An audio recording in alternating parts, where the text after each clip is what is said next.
정신분석학계에 굉장히 큰 리더 역할을 하시던 분인데, 이분은 아주 정치한 논리를 가지신 분이에요. 그래서 이분 책은 아마 여기 ICP에서도 제가 한번 강의를 했었던 것 같은데, ICP에서는 한 번 강의를 하고 있습니다. 제가 또 하고 있는 ICC에서는 두 번, 세 번 제가 가르치고 있어요. 그만큼 저는 중요시하게 생각하는 분이에요. 이분이 쓴 책 중에 번역된 책들도 있고 하니까 여러분들 시간 날 때 좀 읽어보시면 좋을 것 같아요. 어쩌면 이고 사이칼리스트를 가장 정밀하게 이해할 수 있기 위해서는 이분의 아주 논리적인 책이 굉장히 도움이 돼요. 우선 이분은 지금 이고 사이칼리스트 중에 우선 첫 번째 엘리자베트 제첼이라는 분이 우리가 어제 우리가 공부를 했었죠.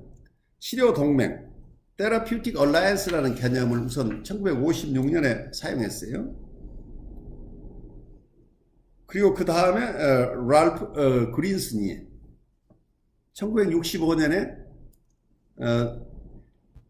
어쩌면 제첼이 사용한 Therapeutic Alliance라는 것과 똑같은 내용을 얘기하면서 이분은 용어를 Working Alliance라고 바꿨어요. 그래서 이 두 가지가 다가 거의 이론적인 차이가 없기 때문에 사람들이 그냥 어느 쪽 용어나 그냥 섞어서 쓰고 있는 상황인데, 이 작업동맹이 상당히 실질적으로 유용하다고 생각하는 많은 분들이 있는데, 거기에 찰스 브랜너는 여기에 본인의 임상 경험이나 이론적으로는 이걸 납득하기 어렵다 하는 반론이에요. 그래서 어느 쪽이 맞다를 떠나서 여러분들이 두 가지 입장을 이해하는 과정 속에서 정신분석을 깊이 이해할 수 있다는 얘기예요. 굉장히 큰 흐름이죠.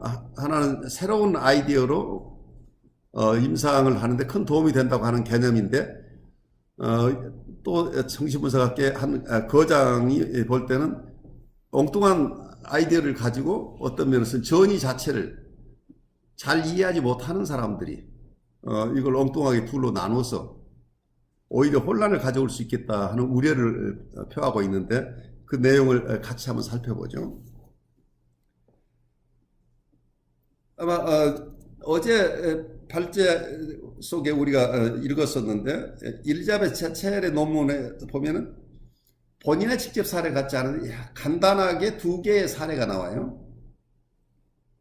이 두 개의 임상 사례가 나오는데, 여기서 제공된 기록, 이 데이터, 여기서 인용된 내용만 가지고 판단하기는 굉장히 어렵지만 그 속에서는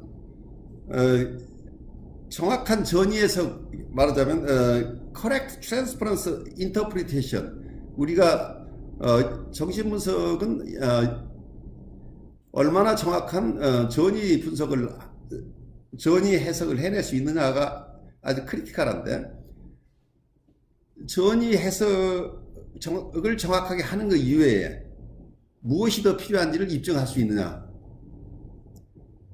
또 어떤 엘리자베스 제첼이 얘기했듯이 트랜스퍼런스 뉴로시스, 그러니까 전이 신경증과 구별되는 치료 동맹이라는 것이 꼭 왜 필요한지,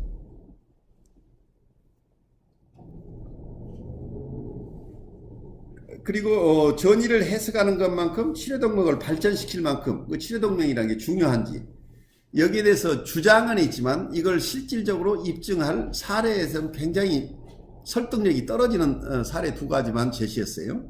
아마 어제 그 논문을 읽으면서 저도 좀 코멘트를 했었던 것 같은데, 그 다음에 랄프 그린슨의 작업동맹, 워킹 얼라이언스 개념에 대해서 이분이 근거로 제시한 임상 사례 4개를 제시를 했는데 다 본인의 사례예요. 그중 2개는 다른 분석가가 보다가 치료 중단이 된 이후에 이분에게 옮겨온 케이스예요. 그래서 다른 분석가가 이 사람을 치료하면서 지금 그린슨 얘기로는 워킹 얼라이언스 개념을 이해하지 못해서 이 환자를 잘 돌보지 못했다라고 생각하는 이제 이런 경우가 나오는데, 그리고 본인의 사례, 본인이 보았다가 중간에 치료가 잘 되지 않아서 쉬도록 권유하고, 그래서 그분이 일단 떠났다가 나중에 돌아온 케이스가 있어요. 그래서 일단 이분이 제시한 자료를 보면 이 4개의 사례가 다 어떻게든 분석이 불가능한 사례처럼 프레젠테이션이 되어 있어요. 그래서 분석적인 어프로치로 이분들을 다루었다고 한다면, 그러니까 트랜스퍼런스 뉴로시스를 해소하는 쪽으로 갔었다고 한다면 치료할 수 없는 환자들을 본인은 그중 한 사례는 정식 분석적으로 치료할 수 없어서 6개월 동안 자기가 정밀하게 관찰했는데 나중에 보니까 이분이 정신분석으로 치료할 만큼 이고 스트렝스가 없는 환자에서 서포티브 트리트먼트를 하는 여성 분석가에게 자기가 리퍼럴을 했다는 얘기가 나오는데, 어제도 제가 얘기를 했지만 이분이 다른 치료자가 이미 실패한 케이스를 몇 년씩 실패한 케이스가 본인에게 와서 본인이 다시 6개월을 봤다는 얘기는, 그럼 6개월 동안 이분이 프리에더퍼럴 환자인지 뉴라티브 환자인지 이걸 구별해내지 못했다는 거기 때문에 제가 봐서는 임상의 실패예요. 임상의 실패인데 이분이 워킹 얼라이언스를 가지고 자기의 이론을 옹호하기 위한 어떤 사례로 들고 있는데, 그 사례뿐만이 아니고 나머지 4개 사례에도 어떤 면에서 이분이 전이를 충분하게 파악하지 못한 데서 오는 오류가 아닌가. 여러분들이 지금 다 전이가 얼마나 어려운지 이해하시죠? 전이를 들어도 잘 납득이 안 가는데 임상을 오래 하고 그리고 이렇게 훌륭한 이론가인 분들도 실제 본인 사례를 하면서 이 전이를 바르게 이해하는 게 그만큼 힘들어요. 그래서 전이를 정확하게 이해해서 정확한 전이 해석을 한다는 것 자체가 바로 치료의 과정이에요. 처음부터 아는 게 아니란 얘기예요. 치료를 할 수 있는 것은 전이 해석을 바르게 했을 때 치료 효과가 있다고 본다면 그거 자체는 너무 쉽게 우리가 생각할 부분이 아니죠. 그래서 크린손이 아까 얘기대로 두 훌륭한 저작들이죠. 하나는 엘리자베스 제첼의 치료동맹, 그리고 랄프 그린손의 작업동맹, 이 두 가지 이론, 두 사람의 이론을 하나하나 그 사례들을 가지고 다 논평을 했어요. 처음에는 그 논평한 내용은 여러분들이 나중에 한번 보시면 좋겠어요. 왜 찰스 브렌너가 이분들의 사례, 그 사례를 가지고 납득하기는 어렵다고 한 건지는 여러분들 스스로 보시면 좀 이해가 갈 거예요. 그래서 그린손이 마지막으로 보는 부분은 지금 1956년 이후에 이런 개념들이 나왔는데 본인이 지금까지 조사한 모든 여러 가지 사례들을 다 해봤고, 그리고 어떻게든 이 이론이 가지고 있는 좋은 점을 찾아보려고 애를 썼지만 자기가 볼 때는 이게 밸리드하지 않고 이게 적절하지 않고 그리고 도움이 되지 않는다라는 결론을 내렸다고 우선 얘기를 해요.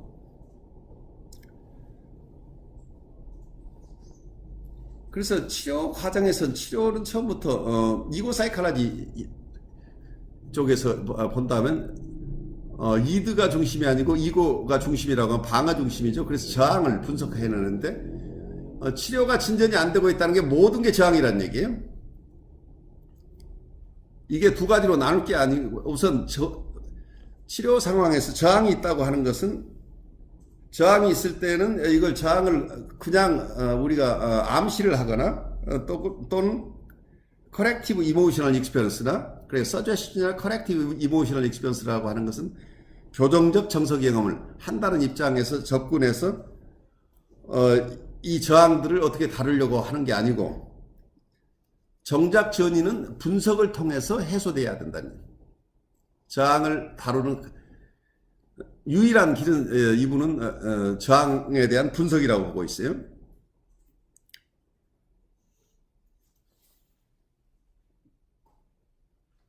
그래서 우선 우리가 저항 분석이 쉽지 않다는 얘기예요. 왜냐하면 저항 분석은 왜 어려우냐 하면 환자가 자기가 저항하는지를 몰라요. 그게 무의식이 하는 일이라는 얘기예요. 과거에 변사또가 춘향이를 치료할 때 어떻게 치료했어요? 죄를 물을 때 네 죄를 네 알렸다 했죠.